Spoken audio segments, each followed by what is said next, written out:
Shalom, saudara yang dikasihi Tuhan Yesus Kristus. Selamat malam, selamat berjumpa dalam renungan pada malam hari ini.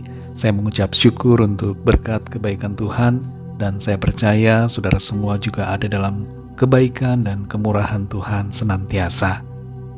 Sebelum kita mendengarkan renungan firman Tuhan, mari sama-sama kita berdoa.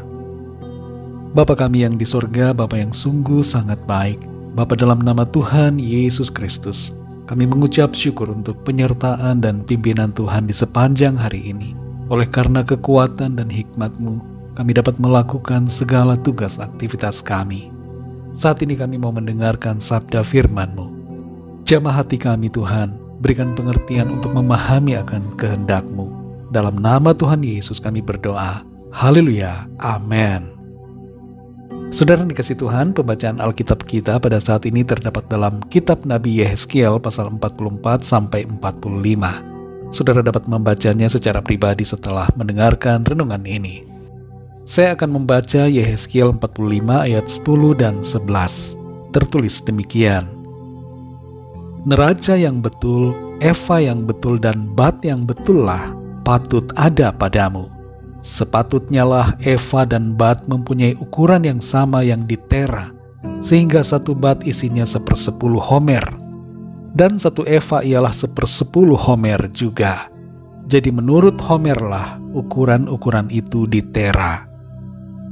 Saudara yang dikasihi Tuhan, ada sebuah ungkapan yang dulu sering terdengar di salah satu acara televisi dan menjadi populer di kalangan masyarakat kita. Bunyi dari ungkapan itu adalah, kejahatan terjadi bukan hanya karena ada niat, tapi juga karena ada kesempatan. Kedengarannya ungkapan ini logis, tapi hal ini mengerikan sebenarnya. Mengapa, saudara? Karena dari kalimat ini dapat diambil kesimpulan bahwa ketika ada kesempatan, maka timbullah kejahatan. Bukankah ini sesuatu yang tidak baik dan sebenarnya menakutkan dalam kehidupan masyarakat kita? Yang ideal seharusnya adalah sekalipun ada kesempatan, jangan ada kejahatan. Berbicara tentang kesempatan, di Jepang ada banyak kesempatan untuk berbuat tidak jujur dan mencuri barang orang lain. Tapi masyarakat di sana sudah terbiasa hidup dalam kejujuran. Kalau ada tas yang tertinggal di suatu tempat, dan meskipun isinya adalah barang-barang yang mahal dan sangat berharga, mereka tidak akan mengambil, tapi akan mengembalikan tas itu kepada pemiliknya, atau memberikan tas itu ke suatu tempat supaya dapat ditemukan kembali. Memang ada juga oknum-oknum tertentu yang bersikap tidak jujur dan tidak mau mengembalikan, tapi umumnya di Jepang, mereka tidak akan mengambil yang bukan hak mereka. Saudara yang dikasihi Tuhan, dalam Yehezkiel 45 ayat 10-11 ini, firman Tuhan berbicara tentang suatu perkara yang berkaitan erat dengan keseharian kita manusia. Tuhan meminta agar neraca yang betul, eva yang betul, dan bat yang betullah yang harus ada pada bangsa Israel. Apa itu neraca, eva, dan bat? Ini adalah barang atau peralatan yang digunakan untuk menimbang dan mengukur. Kata lain dari neraca dapat kita sebut dengan timbangan. Dan kita bisa membayangkan sebuah timbangan saat membeli beras di warung atau di toko. Biasanya timbangan di toko, warung, atau pasar itu ada yang tepat, tapi ada juga yang meleset hingga beberapa gram atau ons. Apa yang hendak Tuhan sampaikan melalui ayat ini adalah agar dalam kehidupan kita sehari-hari, kita bersikap jujur, adil, tidak menipu, dan tidak memanipulasi. Baik raja maupun rakyat, pemimpin atau orang biasa, dikehendaki oleh Tuhan untuk hidup dalam sikap yang jujur. Kelihatannya saudara, hal ini adalah hal yang tidak ada hubungannya dengan kerohanian. Kita sudah terbiasa dengan pemikiran bahwa bisnis, usaha, dan pekerjaan adalah hal yang sekuler, yang tidak ada hubungannya dengan kegiatan ibadah. Padahal tidak demikian. Segala sesuatu dalam kehidupan kita adalah rohani karena berhubungan dengan Tuhan dan diperhatikan oleh-Nya. Keseluruhan hidup kita adalah ibadah kepada-Nya. Ibadah itu bukan hanya 2 jam di gereja atau di tempat ibadah setiap hari Minggu, tapi ibadah itu adalah hidup kita sehari-hari. Dan itu sebabnya Tuhan mau kita jujur dalam setiap tindakan kita. Jangan sampai kita yang beriman malah menjadi teladan yang tidak baik. Mari saudara, kalau selama ini kita sudah terbiasa tidak jujur, suka menipu, mencuri dan memanipulasi, berubahlah menjadi pribadi yang jujur dan dapat dipercaya.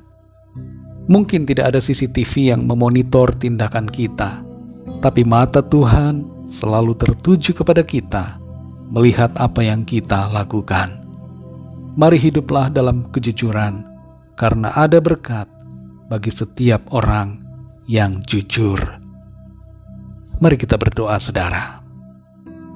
Bapa kami yang di sorga, Bapa, dalam nama Tuhan Yesus Kristus, kami bersyukur dan bersukacita oleh karena firman-Mu yang terus membentuk kami menjadi pribadi-pribadi yang hidup dalam kehendak Tuhan. Satu hal yang kami pelajari dan kami renungkan hari ini adalah agar kami bersikap jujur, tidak menipu, tidak memanipulasi, dan melakukan apa yang benar, yang sesuai dengan kehendak Tuhan. Ampuni kami Tuhan, kalau ada dosa kesalahan yang kami lakukan, yang berhubungan dengan ketidakjujuran.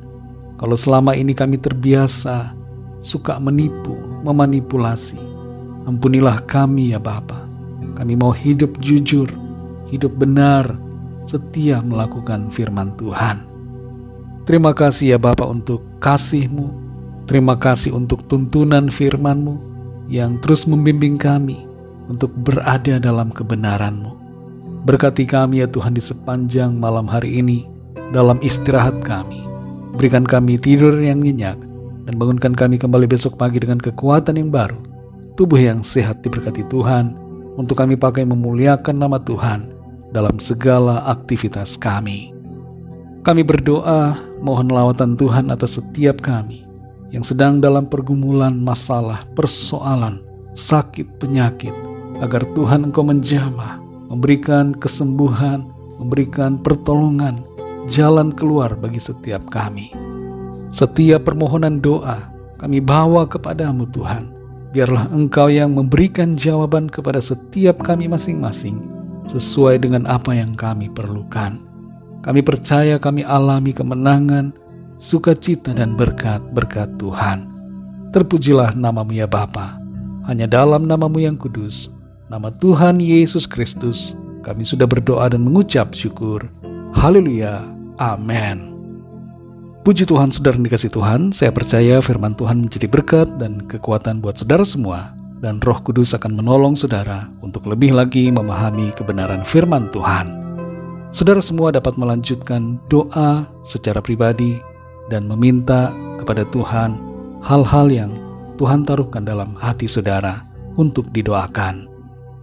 Tuhan Yesus memberkati saudara semua. Selamat malam, selamat beristirahat, dan sampai jumpa dalam renungan yang berikutnya. Haleluya.